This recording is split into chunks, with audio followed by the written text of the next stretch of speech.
Alright guys, so we got a quick video here on the Tango 2. I did a video a while back on the standard version of the Tango 2. This is the Pro version with the collapsible gimbal sticks here, as you can see. And I actually sold that radio after I reviewed it because it didn't have the multi-protocol capabilities, and now this little module bay add-on here has been released, and they also updated the firmware to support the multi-protocol module. So I went ahead and purchased another Tango 2, this time the Pro version, because this is going to be my daily driver radio from now on. I really like the form factor of the Tango 2, but because of the lack of multi-protocol support, only crossfire support, it didn't make it a viable radio for me as a daily driver, because I would have to carry around an extra radio to fly all the D8, D16 stuff and other multi-protocol stuff that I was flying with the Jumper T12 Pro. And so this was the radio I've been using for a while now, but the quality of, I don't know what's going on with Jumper quality, but my old T12 non-Pro version without the internal multi-protocol module had gimbals that were fine and they were smooth and didn't make any noise. But now there's something going on with these gimbals here. I think it's more the left side here, and it's probably not going to come out too well on the camera. The springs seem to be making a lot more noise now than they used to. So this thing came out just in time, because that noise was kind of bothering me.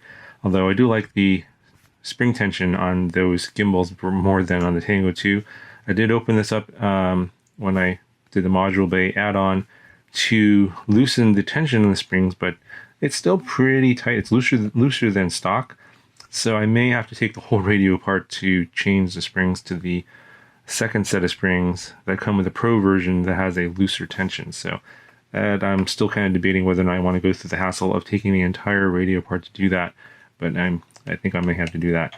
But in terms of getting the module bay on, it was actually pretty easy. I didn't have to take a whole lot of stuff apart to get the module bay on.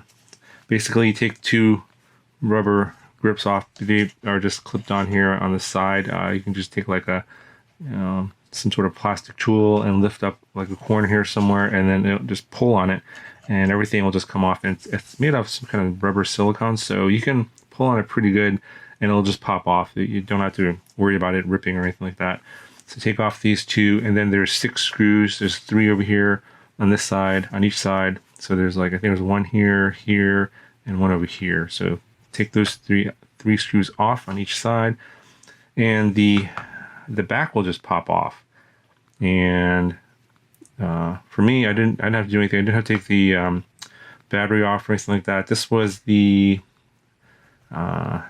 V3 PCB, so it already had the ribbon cable connector. If you have like a V1 PCB, then you don't have the ribbon cable connector, so you're gonna have to get the PCB, and that requires taking the entire radio apart to swap that out. But if you have a V2 or V3 PCB, the ribbon cable connector is going to be there.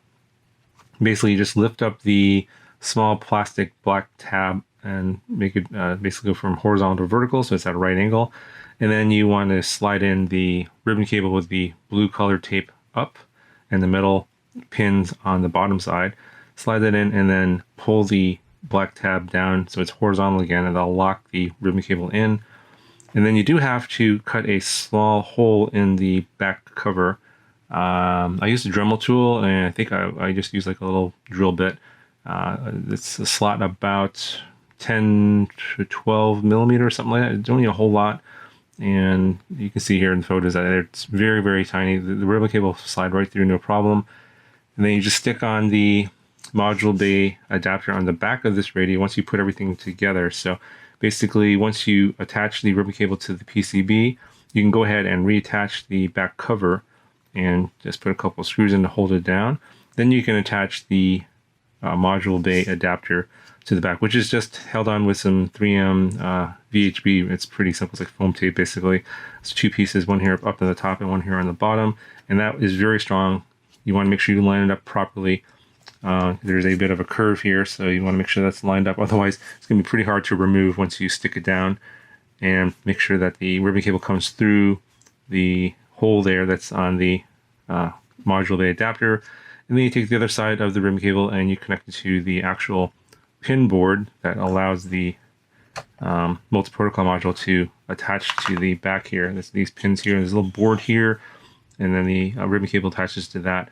And then you want to put this cover on and then make sure you line up the screw holes for the board and then screw down the board and cover together. Basically covers up the ribbon cables underneath here.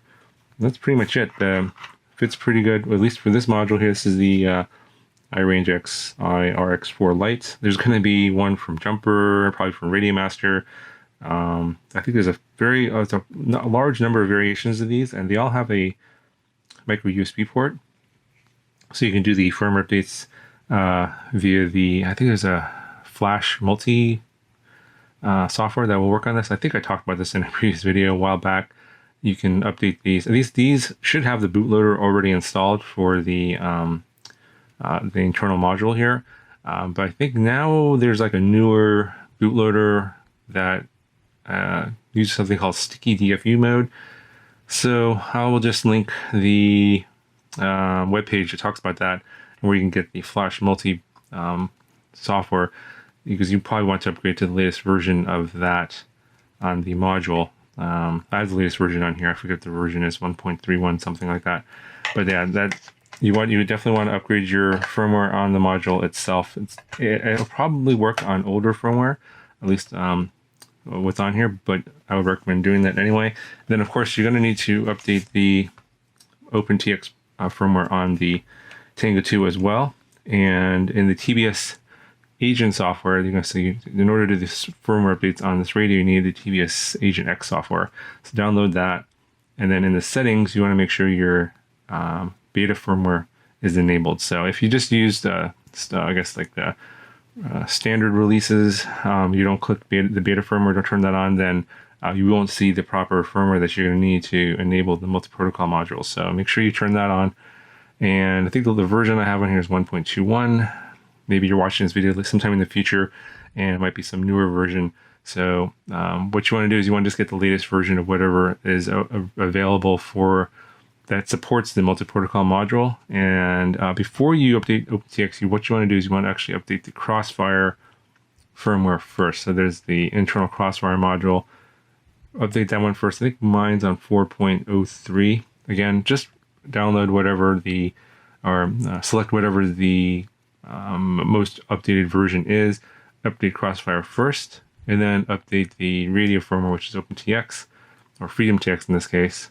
And then everything is automated through the Agent X software. It should just all work. And then at that point, you should be able to see support for your multi-protocol modules. So here I have a D16 turned on here. Okay, so you should be able to see here in the menu the flashing of the screen is a difference between the refresh rate of the camera versus the screen. So you don't actually see this in real life, only in the camera. So it is a bit distracting. But here you can see, if you scroll to the external RF there, you can then change your module there to multi, and then it will work the same way as it does on other multi-protocol modules. It's exactly the same. Anyway, so yeah, that's pretty much it in terms of getting all the stuff upgraded in here. So this is going to be my daily driver radio for now. And I there's a lot of other channels out there that basically push all the big radios like the TX16S and the Jumper T18 and the T18 Pro, the X9D. And for whatever reason, the manufacturers always tell me that the market only wants the big radios. And so, I've asked Radio Master to make a smaller version of their version of the T12 Pro. I guess this would be like the T8XS or something like that, like what they're going to call it. But they have been very slow to get that radio out. And I'm not even sure if they're going to make one. I know they're going to probably make something like this form factor, like a, sort of a I don't know I don't know exactly what you call this kind of form factor, like a PlayStation controller form factor, where it's a lot smaller, a Game Boy or game controller style. And but they told me that they're not going to have any multi-protocol or crosswire support now, so it's kind of odd. So this is kind of the best of all worlds for me. It has multi-protocol support, crosswire support, and I guess maybe in the future I might be able to put even the Ghost module in here later. We'll see if firmware will support that. That'll be interesting if they allow that or not, but we'll see. But yeah, I always wanted like something smaller and lighter, because this for me is what I like. I don't like the big radios at all. I don't, even though I have them, and I have tested them, but I just don't use them as my daily radio because I don't like the form factor. It's just too much weight, and I just don't feel like it's nice to control the quads with those bigger radios. That's just me. Maybe the market is a lot smaller for the smaller radios. I don't know. And let me know what you guys think. I know that there's some people out there that don't fly the bigger radios like me. They fly like this radio or something similar, like the X-Lite. Again, it's very subjective, and it's very personal. It's like what you hold to control your radio or control your quad with is very subjective. So that's just what I like. Yeah, these are now finally starting to come available. I picked this up from Airblade UAV, and they're also available a lot of other places.